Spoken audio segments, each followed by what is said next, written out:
مباركا فيه اللهم صل على محمد وأزواجه وذريته كما صليت على آل إبراهيم وبارك على محمد وأزواجه وذريته كما باركت على آل إبراهيم إنك حميد مجيد رب اشرح لي صدري ويسر لي أمري واحلل عقدة من لساني يفقهوا قولي۔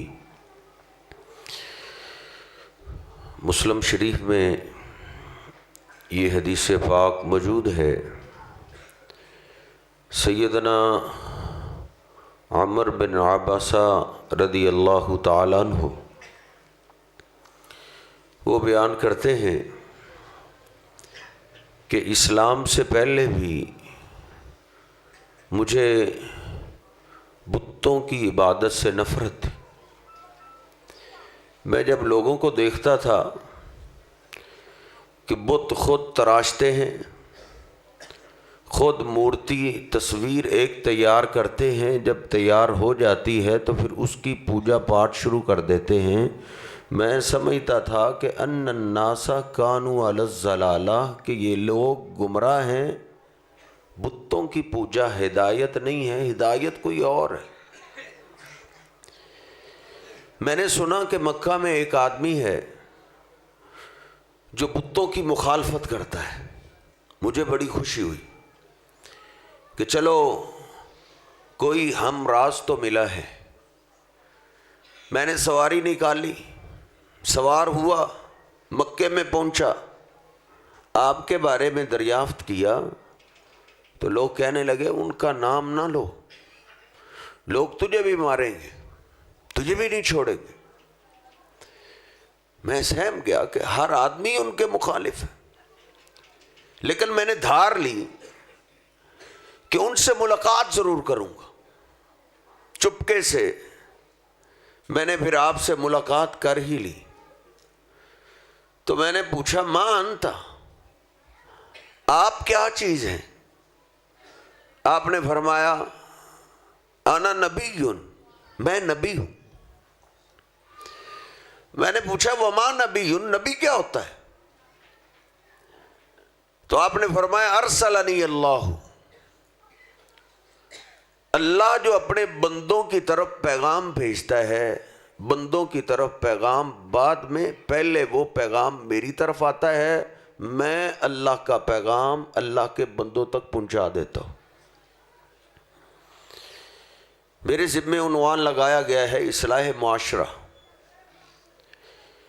یہ اس دور کی بات ہے کہ جب معاشرہ بگاڑ میں اخیر درجے کو پہنچا ہوا تھا، ہر قسم کا جرم پایا جاتا تھا، چوری تھی، ڈکیتیاں تھی، زناکاریاں تھی، قتل و غارت کا میدان گرم تھا، خاندانی جنگیں نسلوں سے چلی آ رہی تھی، اور اتنے سنگ دل لوگ تھے کہ اپنی روتی ہوئی ننھی کلیوں کو زندہ ہی زمین میں دفن کر دیتے تھے۔ ہر قسم کی برائی پائی جاتی تھی۔ معاشرے کی اصلاح کے لیے اللہ نے میرے محبوب پیغمبر علیہ السلام کو بھیج دی۔ تو معاشرے کی اصلاح کے لیے پھر آپ کیا پیغام لے کر آئے؟ معاشرے کی اصلاح آپ نے کیسے کی؟ عمر بن عباسہ کہتے ہیں میں نے عرض کی بما ارسلت یا رسول اللہ، اللہ کے رسول صلی اللہ علیہ وسلم آپ بنیادی طور پہ کیا پیغام دے کر بھیجے گئے؟ تو آپ نے صرف 2 پیغام بتائے۔ آپ نے فرمایا ارسلت بصلۃ الارحام وکسر الاوثان، اللہ نے مجھے اس معاشرے کو سنوارنے کے لیے، اس معاشرے کی اصلاح کے لیے بنیادی 2 پیغام دیے۔ ایک، میں بتوں کو توڑنے کے لیے آیا ہوں، ان یوحد اللہ ولا یشرک بہ شیئا، پہلا پیغام میں یہ لے کر آیا ہوں کہ اللہ کے بندے مخلوق کی عبادت چھوڑ کے، پتھروں کی، حجروں شجروں کی، قبروں کی پوجا چھوڑ کے مخلوق اللہ کی عبادت پہ آ جائے. یہ آپ کا پہلا پیغام. بتوں کو توڑنے کے لیے آیا ہوں، کیونکہ حضرت جی جہاں شرک ہوتا ہے وہاں امن نہیں آ سکتا، وہاں معاشرہ نہیں سنور سکتا. اللہ نے قرآن پاک میں وعدہ کیا ہے، الذین آمنوا ولم یلبسوا ایمانہم بظلم اولئک لہم الامن وہم مہتدون. لوگوں، ہدایت ان کو ملتی ہے، امن ان کو ملتا ہے، سکون ان کو ملتا ہے، چین ان کو ملتا ہے. سکون سے وہ معاشرہ جیتا ہے جو ایمان لے آئے پھر ظلم نہ کرے. صحابہ پہ یہ آیت بڑی گراں گزری تھی. انہوں نے آ کے عرض کی، اللہ کے حبیب اینا لم یظلم، ظلم زیادتی تو ہر ایک سے ہو جاتی. یہ اللہ نے کیا بول دیا ہے کہ امن اتنی دیر تک نہیں پا سکتے جب تک تم ظلم چھوڑ نہ دو. ظلم تو ہو جاتا ہے. تو آپ نے فرمایا یہ وہ ظلم نہیں ہے جو تم سمجھ رہے ہو. کیا تم نے لقمان علیہ السلام کی بات نہیں پڑھی؟ انہوں نے اپنے بیٹے کو کہا تھا، یا بنیا لا تشرک باللہ، میرے پیارے بیٹے اللہ کے ساتھ بیٹا شرک نہیں کرنا. ان الشرک لظلم عظیم، کیونکہ شرک بہت بڑا ظلم ہے. حضرت جی چہرے بدل لو جتنے بدلنے، بڑے چہرے بدلے. 70 سال ہو گئے چہرے بدلتے ہوئے. چہرے بدلنے سے امن نہیں آئے گا. اس اللہ کی دھرتی پہ امن تب آئے گا جب انسان انسانوں کی پوجا چھوڑ کے اللہ کی عبادت پہ نہیں آ جاتے. بنی اسرائیل نے بھی کہا تھا، اللہ ہم فرعون کی غلامی میں کیا کر سکتے، تو ہمیں آزادی دے، پھر دیکھنا ہم تیری عبادت کیسے کرتے ہیں. اللہ نے دشمن کو غرق کیا، ان کو آزادی دے دی. لننظر کیف تعملون.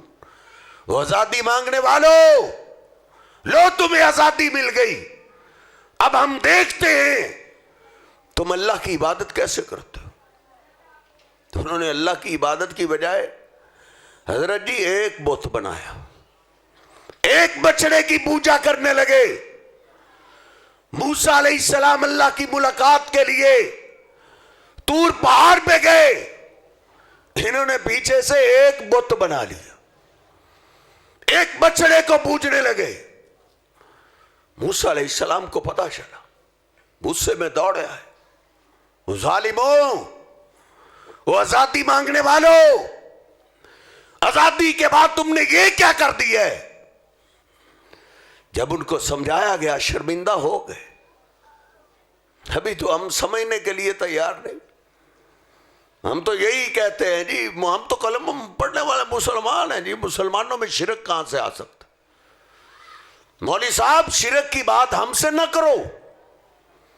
ہم سمجھتے ہیں یہ عنوان ہے بارڈر کے پار والوں کے لیے، ہم تو اس طرف رہتے. حضرت جی یہ ایسا عنوان ہے جس سے اللہ نے اپنے پیغمبروں کو ڈرایا ہے. وَلَقَدْ أُوحِيَ إِلَيْكَ وَإِلَى الَّذِينَ مِن قَبْلِكَ، اے میرے حبیب آپ سے پہلے بھی ہر پیغمبر کو یہ سمجھا چکے ہیں، اور آج آپ کی طرف بھی وہی کر رہے ہیں. لَإِنْ أَشْرَكْتَ لَيَحْبَطَنَّ عَمَلُكَ، آپ نے بھی شرک کیا تو آپ کی بھی نیکیاں برباد ہو جائیں گی. کیا ہمارا دین انبیاء سے بھی بڑا ہے کہ ہم کہتے ہیں ہمیں اس عنوان کی ضرورت ہی نہیں قاری صاحب. لقمان علیہ السلام کا وعد اللہ کو بڑا پسند آیا. لقمان مسلمان، بیٹا مسلمان، بیٹے کو سامنے بٹھایا، وعد کیا کر رہے ہیں، اے میرے پیارے بیٹے اللہ کے ساتھ بیٹا شرک نہیں کر. بنی اسرائیل کو سمجھایا گیا، شرمندہ ہوگا. اللہ کی طرف سے پھر کیا اعلان ہے، کیا سزا اتری. وہ آزادی کے بعد شرک کرنے والوں، اب تمہاری سزا یہ ہے، تمہیں مارنے کے لیے فرعونی نہیں آئیں گے، تمہیں مارنے کے لیے آگ کا پجاری مجوسی نہیں آئے گا۔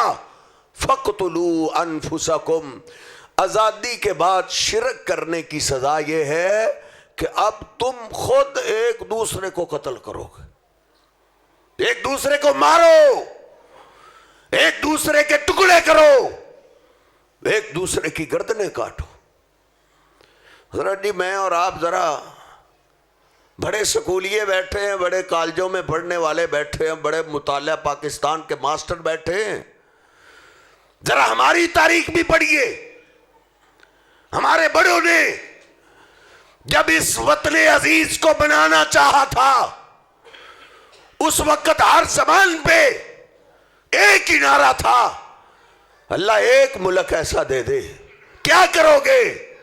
اس وقت حضرت جی ایک ہی بات تھی، پاکستان کا مطلب کہ لا الہ الا اللہ، یعنی اللہ ایک وطن دے دے، اس وطن میں تیرے سوا کسی کی عبادت نہیں ہوگی۔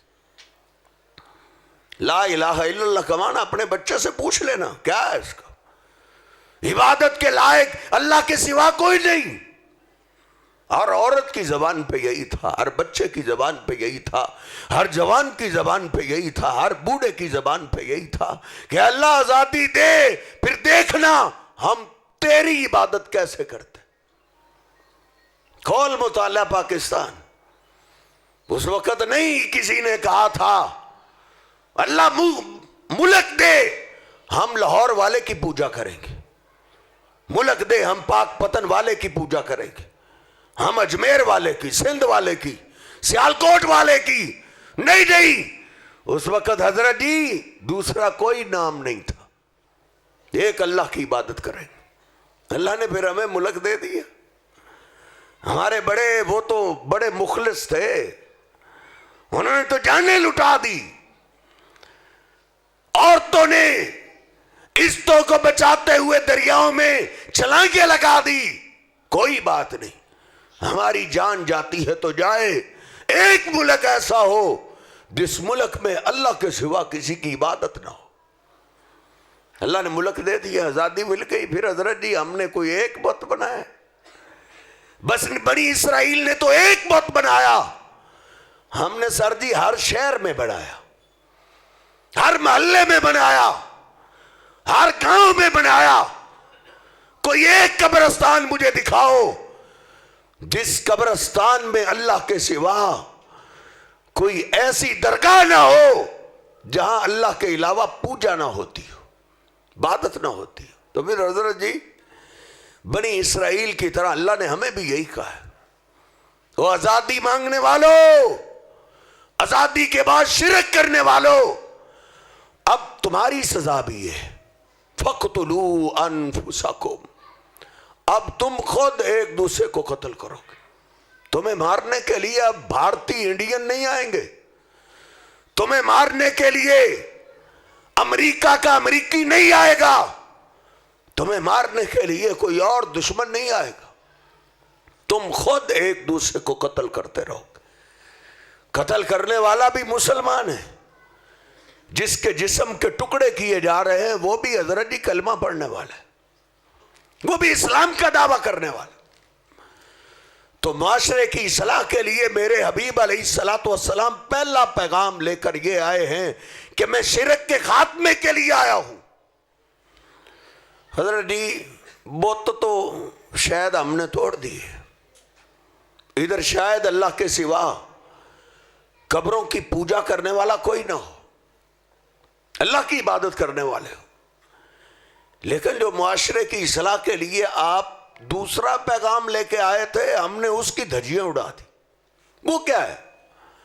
آپ نے فرمایا ارسلت بصلۃ الارحام، میں رشتہ داریوں کو ملانے کے لیے آیا ہوں، رشتہ داریوں کو توڑنے کے لیے نہیں، رشتہ داریاں کاٹنے کے لیے نہیں۔ اور جیسے ہمارے دین میں عقیدہ توحید ضروری ہے، ایسے ہی حضرت جی ہمارے دین اسلام میں رشتہ داریوں کو ملانا بھی انتہائی ضروری ہے۔ جیسے قرآن پاک میں اللہ نے کہا ہے نا وَمَن يُشْرِكْ بِاللَّهِ فَقَدْ حَرَّمَ اللَّهُ عَلَيْهِ الْجَنَّةَ، جس نے شرک کیا اور شرک لے کر اللہ کے پاس پہنچا، اس نے توبہ نہ کی تو اللہ نے اس پہ جنت حرام کر دی۔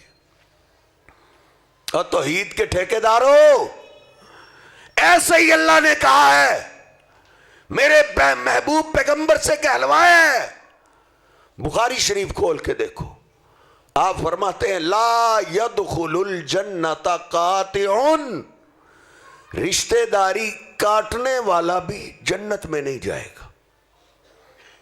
نبی پاک صلی اللہ علیہ وسلم فرماتے ہیں من کان یؤمن باللہ والیوم الآخر فلیصل رحمہ، جو اللہ پہ ایمان رکھتا ہے، جو قیامت کے دن کو مانتا ہے، اس کو چاہیے فلیصل رحمہ، وہ رشتہ داری ملائے، رشتہ داری ٹوٹنے نہ دے۔ باپ کا خاندان ہے، ماں کا خاندان ہے، ان دونوں خاندانوں کا خیال کرے، رشتہ داری ملائے۔ نبی پاک صلی اللہ علیہ وسلم فرماتے ہیں جب اللہ نے ساری مخلوقات کو پیدا کرنے کا ارادہ کیا، سارے انسانوں کی روحوں کو پیدا کیا، میری بھی روح، آپ کی بھی روح، اس وقت اللہ نے رشتہ داری کو پیدا کر دیا۔ اس کو بتایا گیا کہ تیرے ساتھ یہ اللہ کے بندے ایسے ایسے سلوک کریں گے۔ حدیث پاک میں آتا ہے فَأَخَذَ بِحَقِّ الرَّحْمَنِ، رشتہ داری نے اللہ کے دامن سے پکڑ لیا، اے اللہ تو مجھے اپنے بندوں میں بھیج رہا ہے، یہ تیرے بندے تو مجھے کاٹیں گے، میری دھجیاں اڑائیں گے، میں تیری پناہ چاہتی۔ اللہ نے کہا اے رحیم، اے رشتہ داری، کیا تم میرے اس فیصلے پہ راضی نہیں ہو؟ من وصلنی وصلہ اللہ، من وصل کی وصل وصلتہ، ومن قطع کی قطعتہ، جو تجھے ملائے گا میں اس کو اپنی رحمت سے ملا دوں گا، جو تجھے کاٹے گا میں اس کو کاٹ کے رکھ دوں گا۔ اور بخاری شریف میں نے پڑھا ہے نبی پاک صلی اللہ علیہ وسلم فرماتے الرحم معلقۃ بالعرش، رشتہ داری آج بھی اللہ کے عرش سے لٹکی ہوئی ہے، اور وہ ہر وقت یہی بولے جا رہی، یہی بول رہی ہے من وصلنی وصلہ اللہ ومن قطعنی قطعہ اللہ، جو مجھے ملائے گا اللہ اس کو اپنی رحمت سے ملائے گا، جو مجھے کاٹے گا اللہ اس کو کاٹ دے گا۔ رشتہ داری والا معاملہ بڑا عام ہے۔ پاکستان کے بگاڑ کے بنیادی دو ہی سبب ہیں۔ کچھ لوگ ہیں جو اللہ کے علاوہ قبروں کی پوجا کرنے والے، شرک کرنے والے، اور جو آ جا کے توحید پرست رہ جاتے ہیں وہ رشتہ داریوں کو توڑنے والے۔ دونوں کام تھوک کے حساب سے پائے جا رہے، حالانکہ ہمارے دین اسلام نے ہماری تربیت یہ کی ہے کہ اگر تیرا رشتہ دار کافر بھی ہے نا، یہی ہماری بات ہوتی، کیونکہ توحید پرستوں میں مفتی بڑے، یہی کہہ سکتا ہے نا وہ تو بے دین ہے، لیکن حضرت جی میرا تیرا دین ہمیں یہ سکھاتا ہے تیرا رشتہ دار کافر ہے، اسلام کا دشمن ہے، اللہ کا دشمن ہے، اللہ کو نہیں مانتا، تیرا رشتہ دار ہے، پھر بھی اس کا تیرے ذمے ایک حق ہے کہ وہ تیرا رشتہ دار ہے۔ ہمارے رشتہ دار تو حضرت جی مسلمان ہیں، باپ کا خاندان مسلمانوں کا ہے، ماں کا خاندان مسلمانوں کا ہے، اور ہمارے رشتہ داروں کے تو ہم پہ ڈبل حق ہے، ایک اسلام کا، ایک رشتہ داری والا۔ نبی پاک صلی اللہ علیہ وسلم نا مکہ والوں کے بارے میں جب آپ کو اختیار دیا جاتا کہ جیسے چاہتے ہو کر لو. تو آپ صحابہ سے جب مشورہ کرتے تھے تو آپ نرم مشورے کو پسند کرتے تھے, اور صحابہ کو یہ بات بڑی تکلیف دیتی تھی. کبھی صحابہ بول بھی پڑتے تھے, اللہ کے حبیب آپ ہمیں چھوڑے. انہوں نے آپ کے ساتھ کیا سلوک کیا؟ ہر چوک میں آپ کو پتھر مارے, آپ کے سر کی قیمت لگائی انہوں نے آپ کو اپنے وطن سے نکال دی. پھر بھی آپ جب فیصلہ کرتے ہیں تو نرم ہی فیصلہ کرتے ہیں. تو بخاری شریف میں لکھا ہے, ایک دفعہ نبی پاک صلی اللہ علیہ وسلم نے اونچی آواز سے خطاب کیا سارے صحابہ کو جمع کر کے, تاکہ آخر تک آواز پہنچ جائے. آپ نے فرمایا میرے صحابہ سنو, ان ولی اللہ وصالح المومنین. اس دل میں یا اللہ کی محبت ہے یا ایمان والوں کی محبت. کافر کے لیے اس دل میں کوئی پیار نہیں. اس دل میں محبت تو یا اللہ کی ہے یا ایمان والوں کی. ہاں, جو مکہ والوں سے ظاہری میں نرم رویہ اختیار کرتا ہوں, انہم آل ابی, وہ میرے باپ کے خاندان والے, بھلے کافر ہے, بھلے میرے دشمن ہے, بھلے اللہ کے دشمن ہے, اللہ کے فرشتوں کے دشمن ہیں, لیکن وہ میرے باپ کے خاندان والے ہیں. باپ کی رشتہ داری کا میں خیال رکھتا ہوں. ہمارا دین اسلام حضرت جی مجھے اور آپ کو یہ تعلیم دیتا ہے. ہم ہر ایک سے نرمی سے پیش آتے ہیں, مولویوں سے بھی, پیروں سے بھی, محلے داروں سے بھی, کلاس فیلوز سے بھی, ہر ایک کسٹمر سے بھی, ہر ایک سے نرمی سے پیش آتے ہیں سوائے رشتہ داروں کے.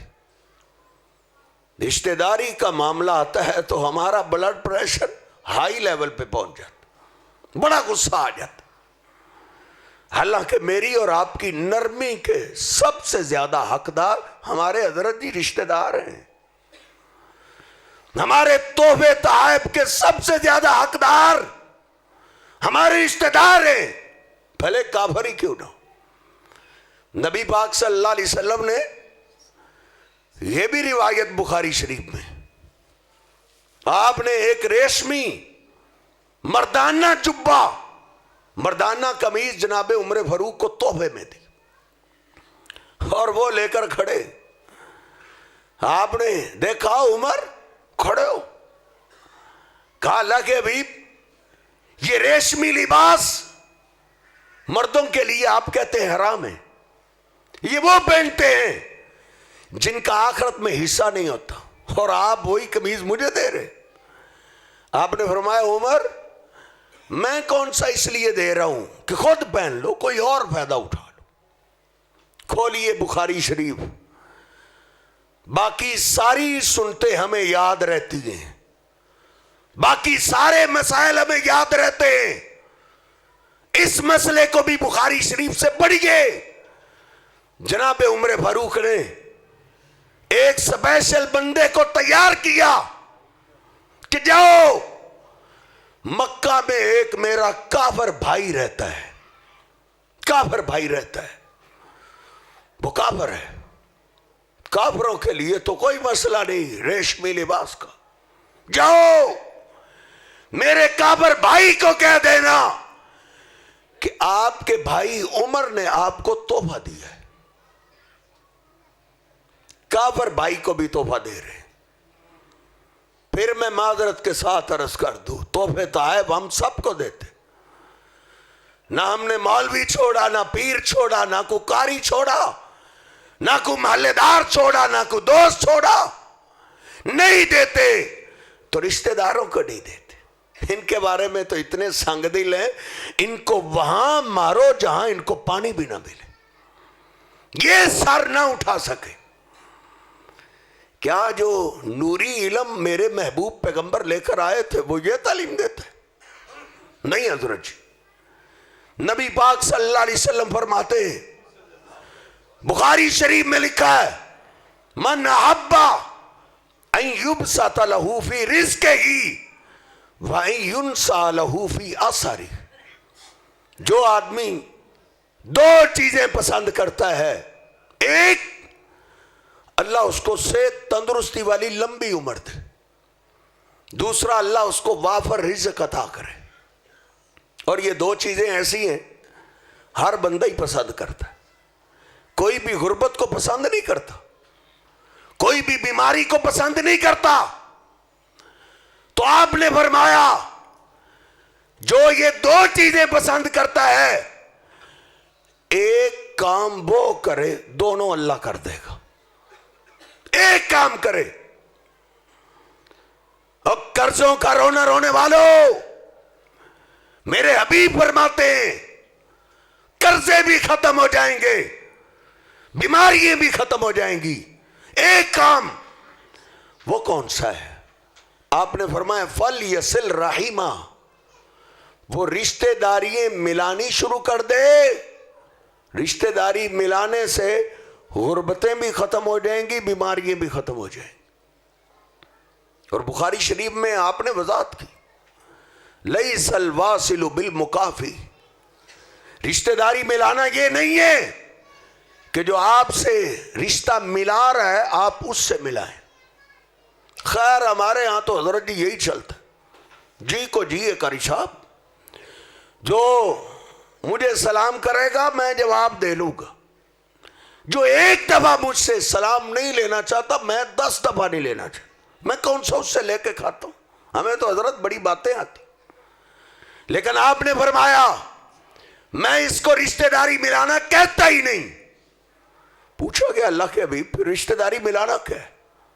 آپ نے فرمایا اذا قطعت وصلہا، جب رشتہ دار تعلق کاٹنے میں لگا رہے، وہ کہہ رہا ہے تیرا میرا جینا مرنا ختم ہو گیا، تم مر گئے میں نہیں آؤں گا، میں مر گیا تم نہ آنا، وہ جینا مرنا ختم کر رہا ہے، وہ رشتہ تعلق توڑنے میں لگا رہے آپ جوڑنے میں لگے رہیں، یہ رشتہ داری ملانا ایسا ہے جس سے بیماریاں بھی ختم ہو جاتی ہیں، غربتیں بھی ختم ہو جاتی۔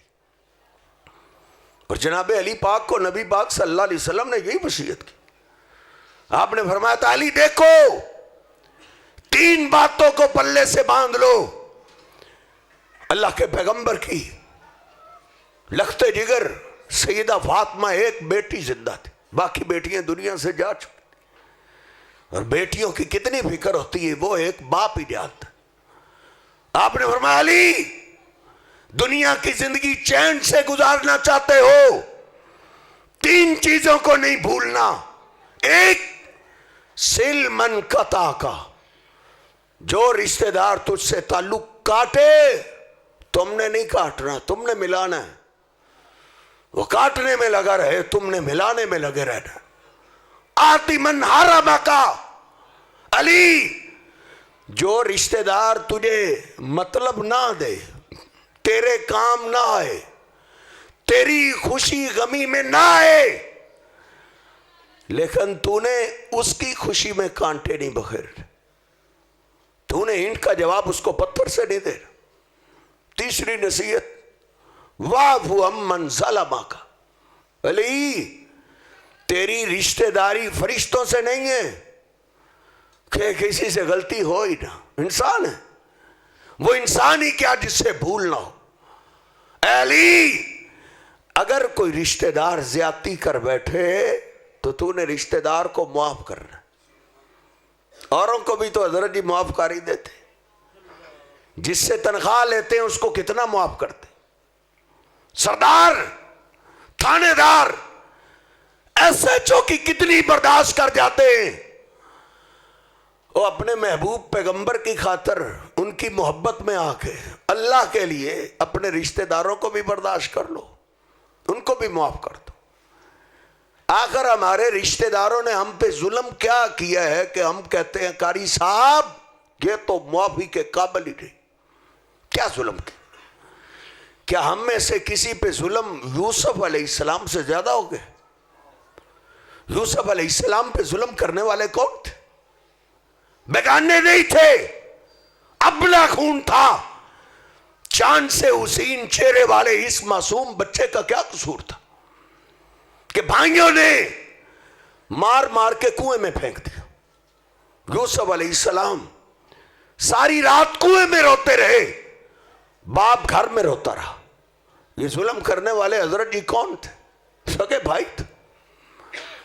بعد نے لکھا ہے اگلے دن آئے، دیکھا قافلے والوں نے نکالا ہوا، دور سے ہی دیکھ کے غصے میں آ گئے. یہ ہمارا بھاگا ہوا غلام تمہارے آتا ہے؟ ایسا غلام تو ہم نہیں رکھنا چاہتے. یہ غلام تم لے جاؤ، ہمیں پیسے دے دو. قرآن نے ایک کھوٹے سکے کہا ہے، پلاٹوں کی خاطر بھائیوں کا قتل کرنے والوں، دنیا کی دولت کی خاطر یتیم بچوں کا مرڈر کرنے والوں، یہ دیکھیے بھائیوں کے مقابلے میں دولت کو اللہ نے کھوٹے سکے کہا. لیکن یوسف علیہ السلام کی برداشت کو، حوصلے کو بھی سلام ہے. اور جس کو اللہ دنیا میں عزت دینا چاہے نا حضرت جی، اللہ پھر اس کو حوصلہ بھی دے دیتا، اللہ اس کو برداشت بھی دے دیتا. یوسف علیہ السلام کی برداشت کو سلام ہے جو خاموشی ہو گئے. کہتے ہیں ایک چپ 100 سکھ. حضرت جی ہر بات کا جواب دینا ضروری نہیں ہوتا. دیکھ یوسف پیغمبر خاموشی ہو گئے. انہوں نے قافلے والوں کو یہ بھی نہیں بولا کہ یہ مجھے بیچنے والے تو میرے بھائی منڈیوں میں بکتے رہے. قربان جائیں، میرے پیغمبر کی حدیث مجھے یاد آ رہی ہے کہ رشتہ داری والا معاملہ ایسا ہے جس میں اللہ نے ادھار نہیں رکھا. اللہ اس کی جزا بھی نقد دیتا ہے، سزا بھی نقد دیتا ہے. اللہ نے یوسف پیغمبر کو صبر کے بدلے شاہی گھر میں پہنچا دی. شاہی گھر میں پرورش پائی، جوان ہو گئے. دیکھیے ان کا برداشت، ان کا صبر کیسا تھا. انہوں نے کسی کے سامنے اپنے بھائیوں کا شکوہ بھی نہیں کیا تھا کہ مجھے میرے بھائیوں نے کیسا بھیجا. وہ اللہ بھی شہنشاہ ہے، آزماتا ہے تو پھر کمال کرتا ہے. اللہ نے شاہی گھر سے نکلوایا، جیل میں بند کر دیا کہ جیل کی دکھ بھری جب زندگی شروع ہوتی ہے پھر انسان کو بڑی پرانی داستانیں یاد آتی. قرآن فَلَبِثَ فِي السِّجْنِ بِضْعَ سِنِينَ، یوسف پیغمبر کو جیل میں بھی کئی سال گزر گئے، اور کئی سالوں میں بھی یوسف علیہ السلام نے جیل کے کسی ساتھی کے آگے بھی بھائیوں کا شکوہ نہیں کیا تھا. ہم تو حضرت 5 منٹ کسی کے پاس بیٹھ جائیں تو لینے لگا دیتے. ہم سے، ہماری زبان سے کوئی رشتہ دار بچے؟ قربان جائیں، اللہ اس کی جزا کیسے نقد دیتا ہے. پھر اللہ نے یوسف پیغمبر کو مصر کے جیل خانہ سے نکال کر مصر کا بادشاہ بنا دیا تھا. اللہ حضرت جی جزا نقد دیتا ہے تو پھر سزا بھی نقد دیتا ہے. وہی بھائی اس وقت تو بڑے خوش تھے کہ ہم نے بابا سے بھیا کو جدا کر دیا. یہ حقیقت میں شیطان کی جنت ہوتی ہے. شیطان کے سبز باغ ہوتے ہیں جس کو انسان دیکھ رہا ہوتا ہے اور رشتہ داروں پہ ظلم کرتا ہے. اس وقت پتہ نہیں چلتا، لیکن ہوش بعد میں آتی جب وقت گزر جاتا ہے. پتہ اس وقت چلا جب حضرت جی گھر کا آٹا بھی ختم ہو گیا، بچے بھی بھوک سے بلکتے، درختوں کی جڑیں چبانے کی نوبت آ گئی. یعقوب علیہ السلام کو پتہ چلا مصر کا ایک نیا بادشاہ بنا ہے، وہ بڑا سخی. اپنے بیٹوں کو بلایا، بیٹو ادھر آؤ، میں نے سنا ہے مصر کا ایک نیا بادشاہ بنا ہے، وہ تو سوالیوں کو خالی نہیں لٹاتا. تمہارے پاس تو سونا بھی ہے, تمہارے پاس تو دولت بھی ہے, جاؤ اس بادشاہ سے پیسوں سے غلہ لے کر آؤ. حضرت جی جب اللہ کی طرف سے سزا آ جاتی ہے تو پھر دولت بھی کام نہیں آتی. جس دولت کا غرور ہے نا, جس دولت کی خاطر اپنے رشتہ داروں کو ہم بندہ نہیں سمجھتے, بندڑی سمجھنے لگتے ہیں, جب اللہ کی طرف سے امر آتا ہے تو پھر یہ دولت بھی کام نہیں آتی. گئے بوریے اٹھائے ہوئے یوسف علیہ السلام کے دربار میں پہنچے. ان کے تو خواب میں بھی نہیں تھا کہ مصر کا بادشاہ کون ہے, لیکن یوسف علیہ السلام کی عظمت کو سلام ہے. دیکھتے ہی پہچان گئے کہ یہ تو میرے بھائی آ گئے, مجھے مار مار کے کنویں میں پھینکنے والے آ گئے. ساری ویڈیو چل گئی. یوسف علیہ السلام نے دیکھا, اپنے ملازموں کو کہا یہ خاص مہمان آئے ہیں, ان کی شاہی مہمان نوازی کرو. تو اور میں تو اس انتظار میں بیٹھے ہیں, کبھی تو میری داڑھ کے نیچے آئے گا نا, پھر اس کی نسلوں کو سبق سکھا دیں گے. دیکھ, اگر یوسف پیغمبر چاہتے ایک ایک تھپڑ کا بدلہ لے سکتے تھے, ان کے جسموں کے ٹکڑے کروا سکتے تھے, لیکن حضرت جی آسمان سے آنے والا نوری علم رشتہ داروں کے بارے میں اینٹ کا جواب پتھر سے نہیں سکھاتا. وہ ظلم کرتے رہے, آپ احسان کرتے رہے. شاہی مہمان نوازی کی گئی, کہا ان کے بوریے غلے سے بھر دو. بوریے غلے سے بھر دیے گئے. ملازم پیسے لے کے آیا. بادشاہ سلامت, یہ سونے کے سکے لے کے آئے. یہ وہی سکے ہیں جن کا انہوں نے اپنا بھائی بیچ دیا تھا. ان کو دیکھ کے رو رہے, کہا آپ سکے بھی واپس کر دو, ہم نے سونے کا کیا کرنا. لکھا ہے قرآن پاک میں, اپنے باپ کو جا کے کہتے بابا وہ واقعی بڑا سخی ہے, دیکھ اس نے ہمیں غلہ بھی واپس دیا ہے, پیسے بھی واپس کر دی. پھر آئے, پھر غلہ دیا, پھر آئے. باتوں باتوں میں واقفیت ہوئی تو کہنے لگے اِنَّكَ لَأَنْتَ یوسف, کہیں آپ یوسف ہی تو نہیں گئے. یوسف علیہ السلام نے کتنا سادہ جواب دیا, انا یوسف وَهَذَا أَخِي, میں تمہارا بھائی یوسف ہی ہوں. تو حضرت جی آپ عزت کی چاہے جس مرضی میں راج تک پہنچ جائیں, رشتہ داروں کے لیے آپ ایک رشتہ دار ہی ہوتے ہیں, بھائیوں کے لیے آپ ایک بھائی ہوتے ہیں. یوسف علیہ السلام کا جب تعارف سنا, بھائی کہاں گئے؟ یوسف مصر کا بادشاہ آج تو پھر وہ ہم سے چن چن کے بدلے لے گئے. ڈر گئے, سہمے ہوئے تھے. یوسف پیغمبر نے دیکھا یہ کہاں پر ہیں, فوراً بولے لا تثریب علیکم اليوم, ڈرتے کیوں ہو؟ تمہارے ظلم کی داستان بہت لمبی ہے. تم نے مجھے رلایا, میرے باپ کو اتنا رلایا, ان کی آنکھیں سفید ہو گئی, لیکن پھر بھی تم میرے بھائی ہو, تم میرا خون ہو. لا تثریب علیکم اليوم, آج تم سے کوئی بدلہ نہیں, میں نے تمہیں معاف کر دیا. یغفر اللہ لکم, میرا اللہ بھی تمہیں معاف کر دے. حضرت جی نوری علم مجھے اور آپ کو رشتہ داری کے معاملے میں یہ معافی سکھاتا ہے. مجھے وقت اجازت نہیں دے رہا. حضرت جی دنیا میں جو بھی عزت والا آیا ہے نا, یا یوں سمجھ لیجئے جس کو اللہ دنیا میں عزت دینا چاہے اس کے رشتہ دار اس سے کوئی اچھا سلوک نہیں کرتے. میرے محبوب پیغمبر سے بڑھ کے دنیا میں عزت والا کوئی نہیں آیا. آپ کی عزت کا عالم تو یہ ہے کہ انبیاء بھی آپ کی عزت کا مقابلہ نہ کر سکے. معراج کی رات بھی اس بات کی گواہ ہے. بیت المقدس میں آپ پہنچے, سارے انبیاء رسول جمع ہیں. کس لیے جمع ہیں؟ 2 رکعت نماز پڑھنے کے لیے.